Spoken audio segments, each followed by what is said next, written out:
So hi guys, in the previous sessions we have seen what is meant by class, what is object and how to create an object of other classes as well. So that are all basic concepts we have seen. And not only that, we also seen method overloading also. Now today we are going to discuss an important concept that is known as stack and heap memories in Java. So this is the basic memory structure which is managed by JVM for storing data. And first of all, if you see what is meant by stack memory, so stack memory, I hope you know, stack means first in first out. So whatever the data comes first, it will go at last.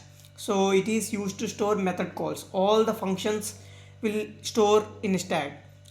So one more hack I am giving, each function have its own stack. So not only that, it will store local variables, it's also store the object references.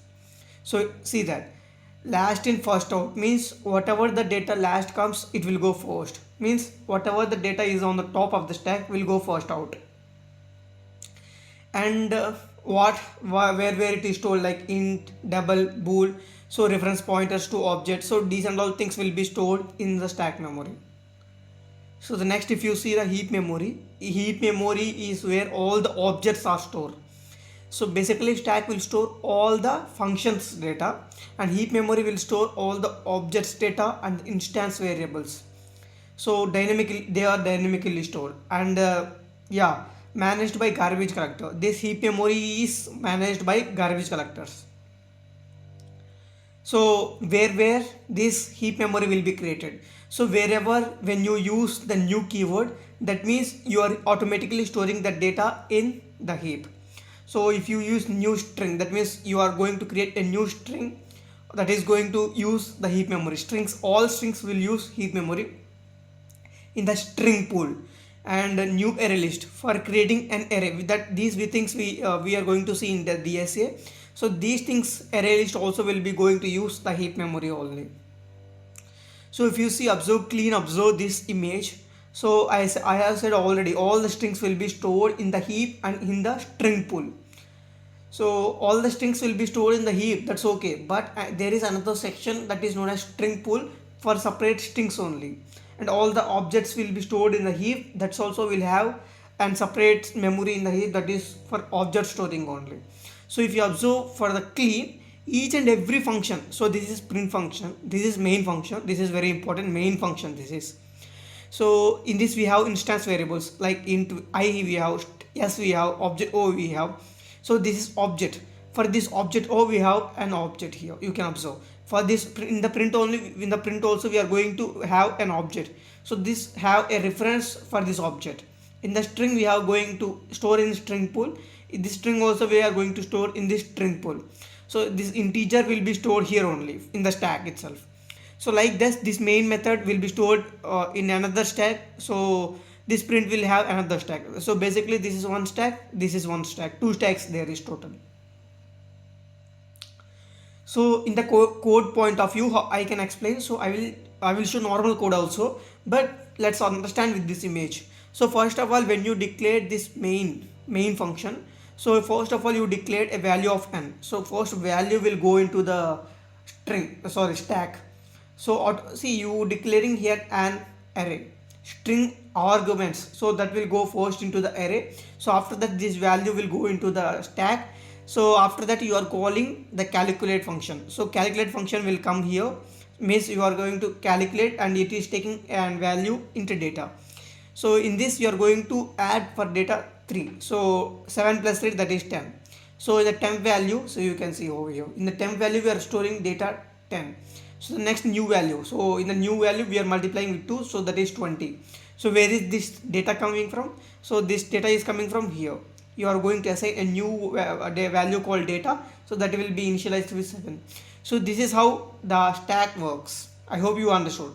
Now this, if whenever you want to have access, so this new value will comes out. So new value will comes first, then temp value will comes next, the data next value next args, like that the stack performs. So this is one of the data structure that is very important. So if you see, observe clearly, this is also one of the example image so that you can understand very clearly. So this is the heap memory. I already said we have string pool. In this all strings will be there. So if you observe in the main function, we have two employees objects. This is one employee, this is employee 2. So for this employee, we are storing in the stack the reference object. So this one object, this is one object, but we are not storing directly the object in the stack. We are storing the object reference. This will be referred to here. This is first memory in the heap, first object in the heap. So for this employee 2, this is the reference. So you can see 0, this is in the hexadecimal form. So this represents this one. So this is the second object in the heap memory, that this address will be stored here, not directly. So the display is another function. So this is another stack. So for this stack we have e means what? So this is the reference. So I hope you understand. In the stack we have two methods. So two methods mean two stacks. So in the code, if you observe, I am going to remove all this here. So if you observe clearly, suppose I am going to have an int age here. So if you observe in the operators class, so in the operators class we have only one function, that is main function. So okay, I am going to remove this also. So in the operators class, this is main class because we have main function in this only. So in this we have the a object. So we can simply say that for this main function we have one stack. For this add function also we have another stack. So totally we have two stacks. So I will write in the comments here. So we have total. So in the first stack means this one, this main stack, that is. So in the main stack we are going to store an object reference. I will simply say object reference. That's it. We are not having anything. Suppose if you initialize int. So you can observe we have a num a integer, a object reference. So that is also we need to mention an integer. Not that is num. So num is equal. The value will also be stored in the key value pairs. So in the stack we will be going to have key value pairs. So in the stack one we are in the main stack, that we are going to have num and object reference. So in the stack 2 we are going to have, that is the stack 2 name is add. This is add. So in the stack 2 we are going to have we are not going to have anything, just we are going to print out.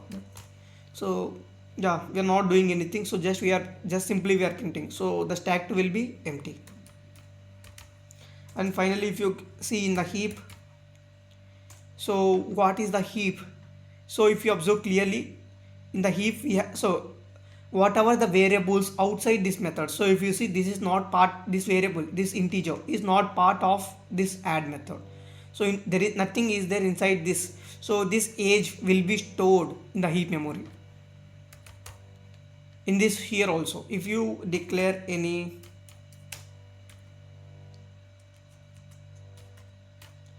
so if you declare anything, any variable, it is not instance variable, that will be, that if you declare outside of the methods, any methods, that will be stored in the heap memory. That n will also store in the heap memory. And finally the object a, you can see over here, obj object, actual object obj will be stored in the heap memory. So I have a class, I have a main operators class. So in the operators, in the a class we have age, in the age and a method. In this operators class we have an integer and we have a class. So in the class we have another integer and an object. So I hope you understood according to the PDF, and this here also. So you can see we have in the stack 1, that is main stack, we have a num and an object reference, not actual object. In the stack 2, that is add stack, we have empty because we are not doing anything. So we are not means we are not having any memory over there.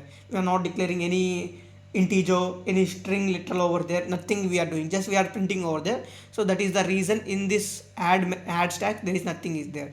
So finally if you see in the heap we have age, we have n, because age is not part of any method. And finally here the n also is not part of any method. Method means here function, remember. And we have finally in the heap actual object a, that is obj here. Okay, I hope you understood. Thanks for watching up to now.